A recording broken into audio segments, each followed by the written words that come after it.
Bwana Yesu Kristo asifiwe. Na wasalimu wote katika jina la Yesu.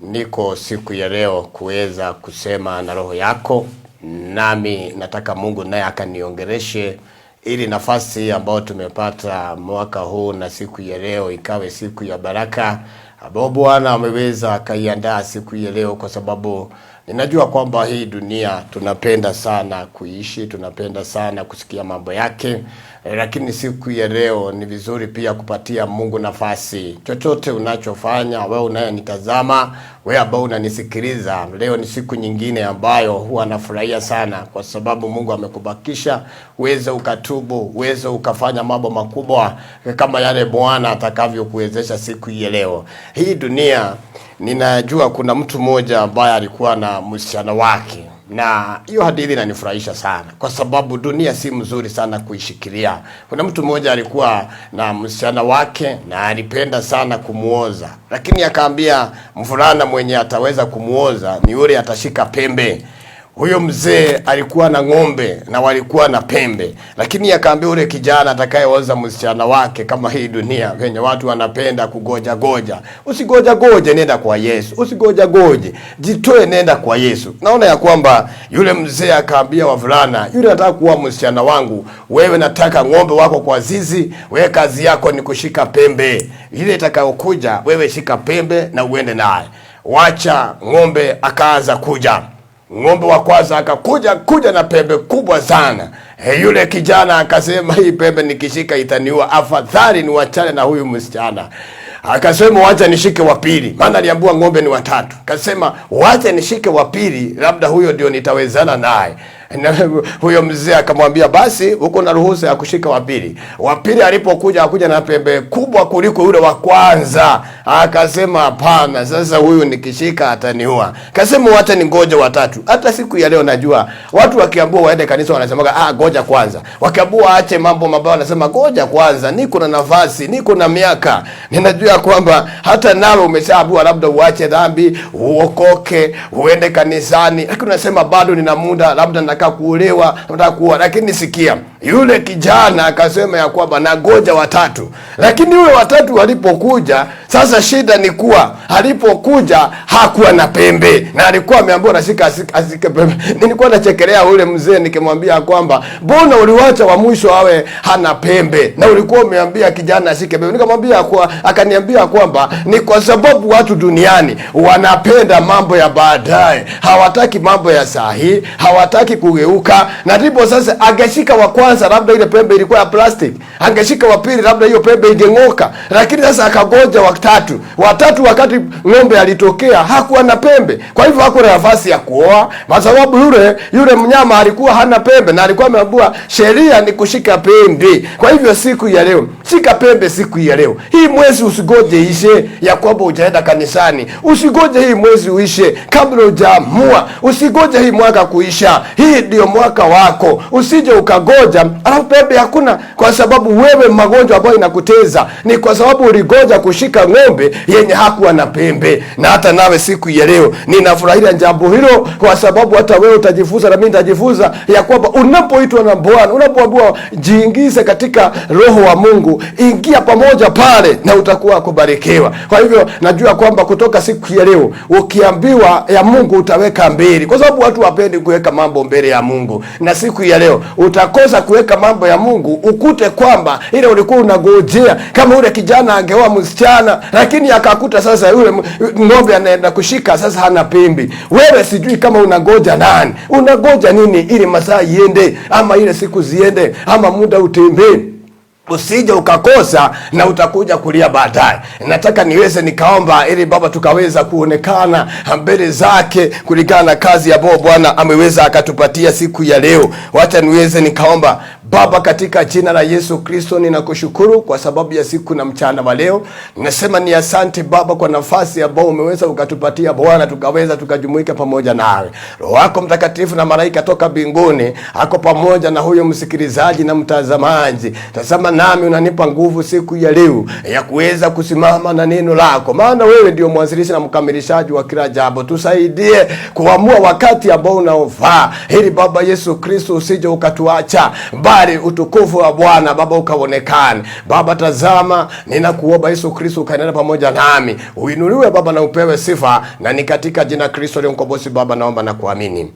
Amen. Basi siku ya leo ama wiki hii, inajua kwamba tuko katika wiki ambayo Yesu Kristo alikuwa ni wakati wa mateso. Kanisa ambayo liliumbwa ni wiki hii. Wakikumbuka kufa na kufufuka kwa Yesu, ndio kanisa mahali ambapo msingi wetu huko. Maana kama Yesu hangefufuka hatungekuwa na kanisa. Kwa hivyo siku ya leo, wiki hii ni wiki ambayo inaanza Jumapili mpaka Jumapili. Wiki ya ushindi. Wiki ambayo tunasema ya kwamba ni wiki ambayo ni ya huruma. Ukweli wiki hii, kama mtu hawezi akaokoka wiki hii, kama mtu hawezi akabadilika wiki hii wiki hii ambayo inaendelea, wiki ya Pasaka, wakati Yesu anakufa na kufufuka, hebu angalia, wacha tu nikupitishe tu siku hizi kadhaa kutoka Jumapili mpaka Jumapili ambao Yesu alifufuka. Siku ya Jumapili ndio ile siku ambayo Yesu alionekana akija Yerusalemu akiwa amepanda mwanapunda. Hii wiki inaanza na Jumapili. Watu wakafurahia, wakaona ya kwamba Yesu anakuja Jerusalem Jumapili. Na Jumatatu ilipofika, kwa sababu anafika Jerusalem Jumatatu, inanifurahisha sana. Ati Jumapili Yesu alipofika, Jumatatu akaenda kanisani, hekalu. Na alipofika kanisani, alikuta watu wakifanya biashara. Hiyo kitu inanifurahisha sana. Yesu alikuwa ametoka muda mrefu akaenda kuhubiri. Lakini aliporudi Jerusalem, alipofika Jumatatu sasa, alikuta watu wakifanya biashara kanisani na wakawafukuza. Nilikuwa najiuliza, siku ya leo sijui kama kuna watu ambao Sunday wako kwa ibada mzuri sana, lakini Monday wakakutwa ya kwamba wanafanya biashara. Aidha nimeshakuta watu pastor anahubiri, lakini watu wako kwa Facebook, watu wako kwa WhatsApp, watu wako online, na si ati mahubiri wanasikiliza. Ni kwa sababu Yesu akaingia Jumatatu na akawakuta wanafanya biashara, na Biblia inasema ya kwamba hiyo Jumatatu alifanya kazi ya kuwafukuza. Sijui kama wewe utakuwa mmoja wao wa kufukuzwa Jumatatu. Usikubali wiki hii Jumatatu iwe ni siku yako ya kufukuzwa, kwa sababu Jumanne ni wakati unakumbuka mambo ya Lazarus aliyekuwa amekufa, dada yake Mary. Jumanne alipata nafasi ya kuweza kuosha Yesu miguu na mafuta ya bei kali sana mpaka watu wakalalamika. Sijui kama wewe kuna kitu umefanyia Yesu mpaka watu wakalalamika wiki hii. Ni nini hicho ambao sijui kama umefika kanisani wiki hii siku moja mapema mpaka watu wakalalamika, ama ukatoa pesa mpaka watu wakalalamika. Biblia inasema ya kwamba Jumanne ilikuwa siku mzuri sana, wakati dada ya Lazarus alitoa mafuta akapaka Yesu miguu mpaka watu wakalalamika, mpaka Judas anasema hata igeuzwa hiyo pesa isaidia watu. Lakini wewe unajua ni nini kanisani kwako hakuna, mpaka watu walalamike. Watu wakinunua kiti moja, wewe unanunua viti kama 20. Watu wakitoa 100, wewe unatoa kama shilingi 1000, mpaka watu walalamike. Siku ya Jumatano ni siku inakuwaga hatari sana wiki hii, maana ndio siku ambaye Judas alimsaliti, siku ya betrayal. Na uangalie sana Jumatano kama wewe ndio unakuaga msaliti ya watu kanisani, maana kutoka Jumatatu unasema watu wamesahau. Uangalie sana isikuwe siku yako ya Wednesday utahesabua pamoja na Judas ya kwamba wewe unaenda kusaliti Mwokozi, unasaliti washirika. Kuna watu wanasaliti washirika. Na siku ya Alhamisi ni siku ambayo Yesu aliandaa karamu. Yesu akaandaa karamu na akasema ya kwamba wacha tule, maana hatutakuwa na Pasaka ingine kama hii mpaka dunia itakapoisha. Kwa hivyo siku ya Alhamisi ilikuwa ni siku ambayo wiki karibu ishe, na ikawa ni siku ambayo wataweza kumsaliti Yesu, na wakamshika na wakamweka chakula chake na wakamnasa na wakampeleka pale mahali ambapo alikuwa kusulubiwa. Na siku ya Ijumaa ndipo ambapo alisulubiwa, na aliposulubiwa siku ya Ijumaa na akaweza akafa, na siku ya Jumamosi akazikwa, na Jumapili naye asubuhi na mapema kuweza kufufuka. Kwa hivyo nilikuwa nakupeleka tu wiki hii uone ya kwamba hizo siku zote ni za maana kwako. Hizo kama chukua siku moja uone ni nini ambacho hujafanya, kwa sababu hatuna muda, bali wewe ndio ambao utaweza kujipanga na kuweza kuokolewa na Yesu. Kwa sababu uangalie ni siku gani. Kwanza hiyo siku ya Monday uangalie isikuwe ni siku ambayo wewe huenda kanisani na mawazo yako katika biashara. Kuna watu wako kanisani Unakuta ya kwamba mtu wa kanisani lakini anaangalia biashara yake. Ako kanisani, hata watu wanaweza kuwa kanisani na bado wanapika chakula. Mawazo yao yako chakula katika chakula. Mawazo yao yako katika nyumba hajalipa, lakini ako kanisani. Uangalie hiyo wiki ni wiki ya maana, wiki ya huruma, usije ukakutwa. Siku ya leo niko na ujumbe ambao unasema ya kwamba Yesu atakuongezea dhamana. Yesu atakuongezea uwe wa faida. Yesu atakufanya ujulikane. Kuna watu ambao wamejulikana lakini hawajulikani hata siku hii ya leo. Wameonekana kama ni watu hawana maana, lakini najua kwamba wiki hii, siku ya leo ambao niko na ujumbe ambao unasema ya kwamba Yesu atakuongezea uwe mtu ya dhamana, atakuongezea kitu juu. Ni kama vile viazi ikichimbwa katika shamba, wakati inafanywa iwe chips, inafanywa iwe viazi, lakini viazi lakini inafanywa iwe ya dhamana. Hata siku ya leo ninajua kwamba naye viazi, wewe sasa usikue kama viazi, maana utaenda kuongezewa dhamana. Yesu atakuongezea uwe mtu wa faida, uwe mtu ya dhamana, uwe mtu ya kupendeza, uwe mtu ya kujulikana. Nataka kusoma kitabu ambacho watu wanakijua wakati ya Pasaka, wakati ya mambo ya punda. Katika Mathayo 21, katika Mathayo 21 kuna mahali Yesu alitumana akasema ya kwamba punda imefungwa. Kuna mahali ambapo alisema ya kwamba punda ifunguliwe. Nataka kusema ya kwamba kuna dhamana, kuna mtu ambaye atainuliwa. Sasa sikia Mathayo 21 mstari wa 6. Yesu ameshatumana akasema ya kwamba nendeni mkafungue punda, kwa sababu nataka kuheshimisha huyu punda, nataka kumuinua, nataka ya kwamba hawezi akajulikana. Kuna punda, na sasa punda, usione punda, ona sasa kuna mtu ambaye amefungwa mahali miaka mingi, lakini sasa imefika wakati wake wa kuweza kuongezewa dhamana. Mimi nasema mstari wa Mathayo 21 mstari wa 6 inasema, wale wanafunzi wakaenda zao, wakafanya kama Yesu alivyoamuru. Wakamletea Yesu punda na mwanapunda, wakaweka nguo zao juu yao, naye akaketi juu yake. Watu wengi katika ule mkutano wakatandaza nguo zao jiani, na wengine wakakata matawi ya miti wakayatandaza jiani. Huyu ni punda, ameweza akabeba huyu Yesu. Ninaona ya kwamba watu hawakuona Yesu, watu hawakuona punda, waliona Yesu. Na hata nawe siku ya leo ningependa ujue ya kwamba hata ingawa ulikuwa umepangwa, ulikuwa umefungwa, Biblia haijasema alikuwa amefungwa muda gani, na hata wewe sijui umefungwa muda gani, lakini hapa kuna kuongezewa dhamana. Huyu punda alipofunguliwa pale na mtoto wake, Biblia inasema kwamba hawakuwa amepandwa na mtu mwingine, lakini Yesu ndiye alikuwa wa kwanza. Biblia inasema ya kwamba watu walitandika leso zao, walitoa nguo zao ili punda aweze akapanda juu yake. Kuna watu ambao walikudharau, kuna watu walikuacha wakasema ya kwamba haiwezekani, lakini nafurahia huyu Yesu ni kwa sababu ya kwamba alipoenda juu ya punda, si atalipadilisha punda iwe ng'ombe, si atalipadilisha punda iwe ngamia. Ile kitu alifanya ni hiyo punda venye walikuwa wameidharau, wakaweza kuitandikia nguo. Hata nawe siku ya leo, si ati sasa utakuwa mnono, si ati utakuwa mrefu.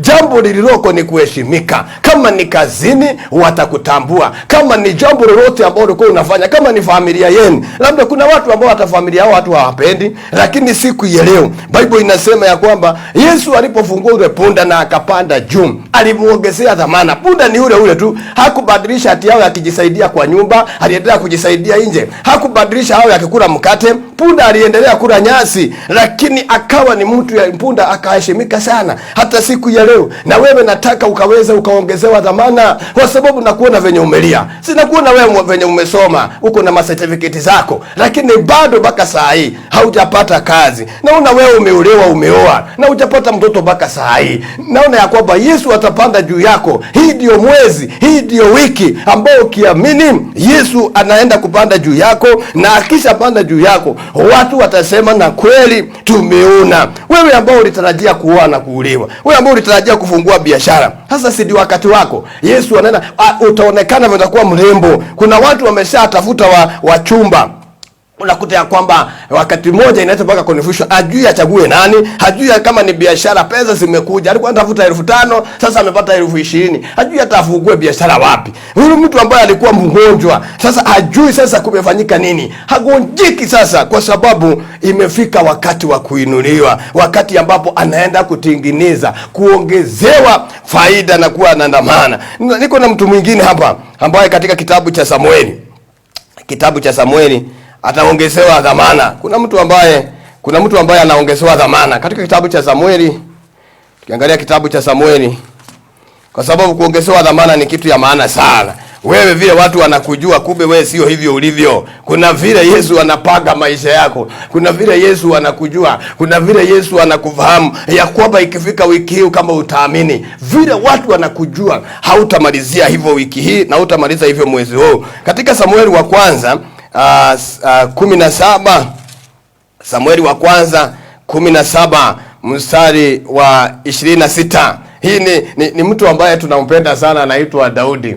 Na Daudi watu walikuwa wamemsahau. Daudi, watu wakihangaika hawakujua Daudi anaweza kuwasaidia. Kwa sababu kuna watu ambao wanakuona wewe hauna faida. Watu wanaweza kukufukuza kama vile watu walikuwa wamefukuza hata Jefitha. Lakini baadaye unakumbuka ile story ya Jefitha, alirudishwa nyumbani akiwa mkubwa. Lakini siku nataka tuangalie mambo ya kitabu cha Samueli wa kwanza 17. Uone venye mtu anaweza kubadilishwa, aweze akaongezewa, awe wa dhamana, awe wa faida, awe wa kujulikana. Kwa sababu hata nawe mahali watu wamekuweka sio pale mahali huko. Vile watu wanafikiria wewe mchungaji huko, vile mama wewe unafikiria, vile wewe mtoto vile mwanayudhi anafikiria, sio vile. Mungu anaenda kukuongezea dhamana, na hakika akikuongezea dhamana hautabaki sawa tena. Sasa nataka uangalie kitabu cha Samueli wa kwanza 17.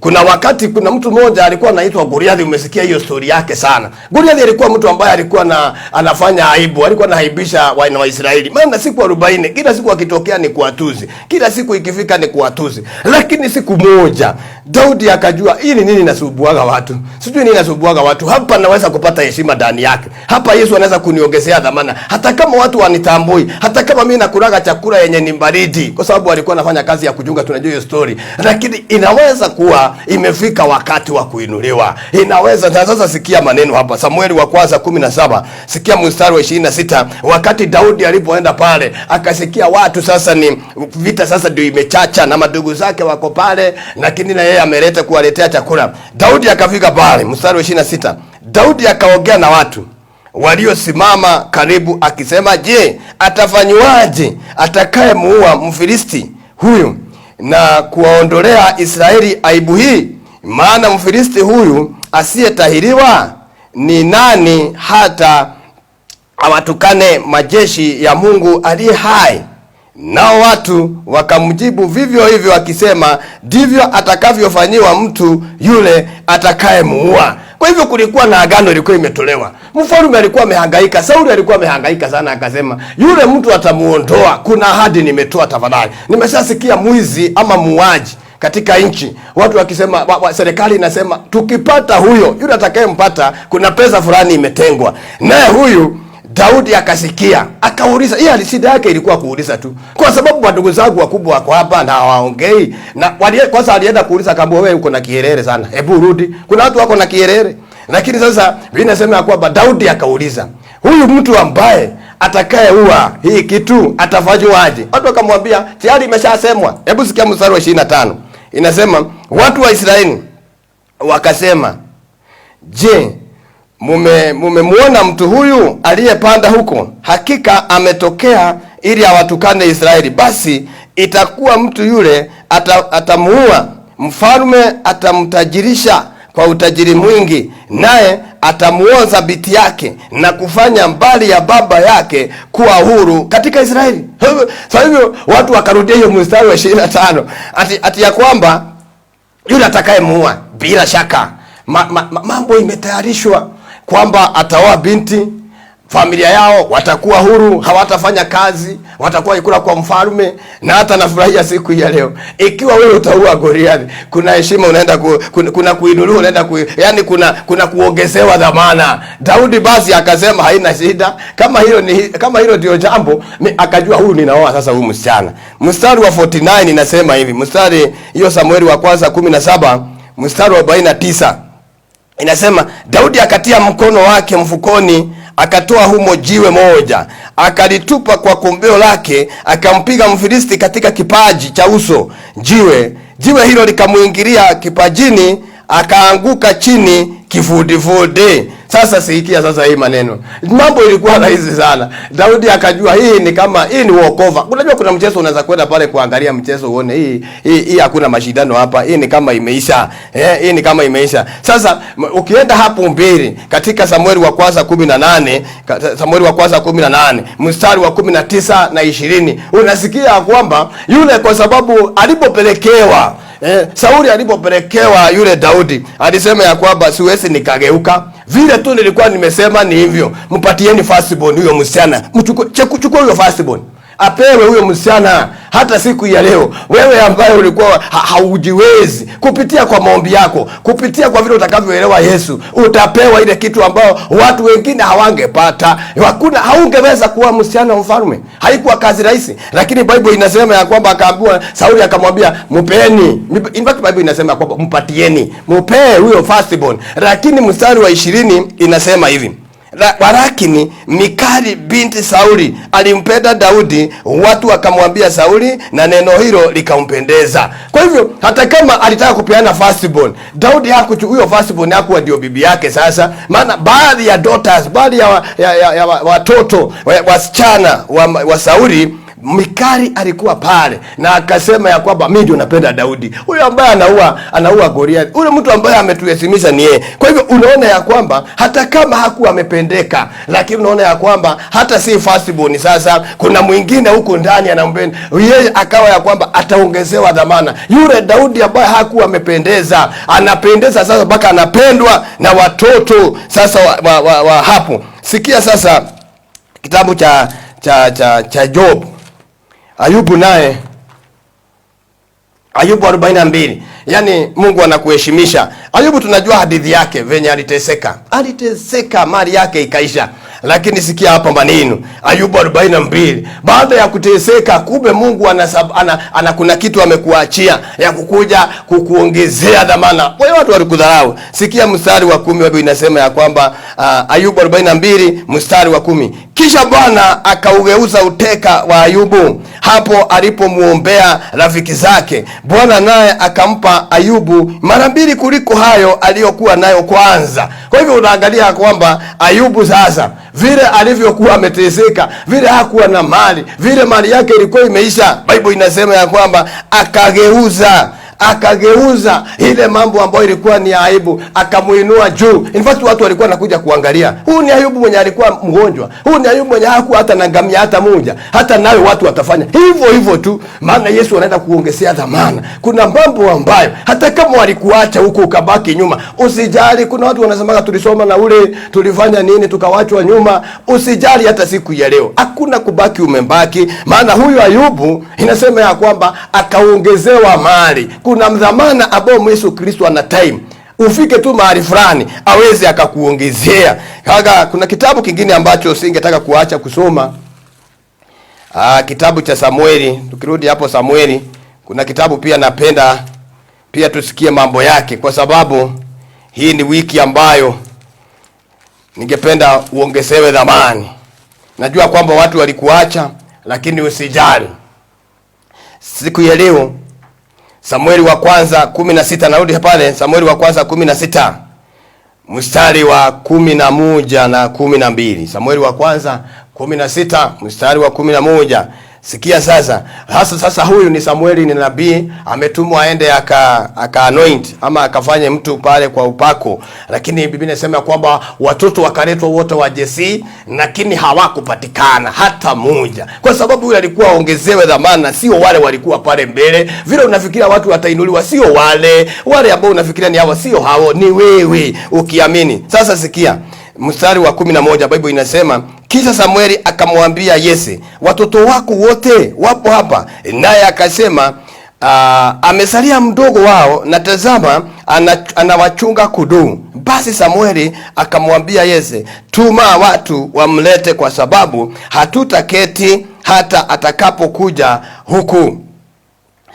Mstari wa 12, basi akatuma mtu naye akamleta kwao, naye alikuwa mwekundu, mwenye macho mazuri, na umbo lake lilikuwa la kupendeza. Bwana akasema, ondoka umtie mafuta, maana huyu ndiye. Biblia inasema vizuri sana ya kwamba huyu Daudi alikuwa akichunga kondoo. Huyu Daudi alikuwa akichunga kondoo na madugu zake. Ilikuwa imesemekana ndio siku ambaye watu wanaenda kuongezewa dhamana. Watu wakatokea mbele wakisema, wakifikiria ni hawa, kulingana na kifua, kulingana na kazi wanaotenda, kulingana venye wanajua. Kuna watu wanajua kuimba nyimbo sana, wengine wanajua maombi sana, lakini Daudi alikuwa pale akichunga kondoo. Watu wote wakaletwa na Samueli akasema hakuna hata mmoja pale wa kuweza kuongezewa dhamana. Kumbe watu wamepita mbele yako, walipita mwaka jana, wamepita mwaka huu.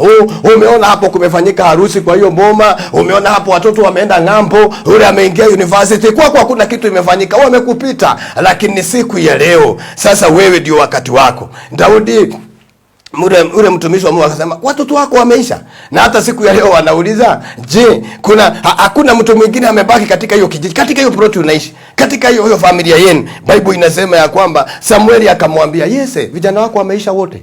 Lakini akasema kuna mmoja tu ambaye hata sijui kama ako na faida, sijui kama huyu anaweza kuwa ni baadhi ya wale ambao atakaogezewa dhamana. Lakini Biblia inasema ya kwamba Biblia inasema akasema teta yeye, tumana aletwe, hata siende peke yake, mwacha aletwe kwa sababu hiyo ndiye amebaki. Na Biblia inasema mstari wa 12 ati na alipomuona tu akasema ya kwamba huyu ndiye sasa. Mungu akamwambia huyu ndio nilikuwa nataka sasa aongezewe dhamana, si madugu zake, si madada zake, si mama na si baba. Huyu sasa ndio alikuwa amezalia. Na hata nawe siku ya leo, siwe wewe ndio umetumaniwa siku ya leo, ndani ya moyo wako ukikubali ati wewe ndio umetumaniwa siku ya leo, bila shaka dhamana ni wewe utakayopewa, na utafanya Mungu aweze akaheshimika. Kwa sababu mnajua kwamba kuna watu wengi sana ambao siku ya leo kama watakubali Mungu, kama watakubali tu, Mungu ako na sababu ya kuongeza uwe mtu ya dhamana, uweze ukajulikana kwa kampuni unayofanya, katika familia yenu, katika biashara mahali umeweka, katika masomo, katika mitihani ambayo unaenda kufanya. Samueli akamwambia sasa huyu ndio ambaye amewekwa aweze